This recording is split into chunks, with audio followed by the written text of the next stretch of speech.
DPA news Marathi, शोध सत्य बातमीचा.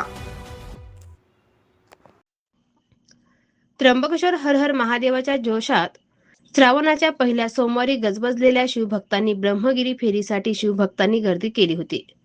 फेरीसाठी हजारो भाविक रवाना झाले आहेत. सोमवार व नागपंचमी असल्यामुळे भाविकांची गर्दी झाली होती. शनिवार व रविवार लागोपाठ सुट्टी असल्यामुळे भाविकांची गर्दी फेरी रस्त्यांवर जागोजागी माहिती फलक लावण्यात यावे अशी भाविकांची मागणी आहे. पाऊस असल्यामुळे रेनकोट, खोगड्या व छत्रीची मागणी वाढली आहे. साबुदाणा तसेच फळांना व दूध व बेलाच्या पानांची सुविधा मागणी वाढली आहे. नगर परिषदच्या वतीने स्वच्छता ठेवण्यात आली व पोलीस प्रशासनाकडून बंदोबस्त ठेवण्यात आला. DPA न्यूज साठी प्रतिनिधी सतीश देशपुत्रे, त्र्यंबकेश्वर.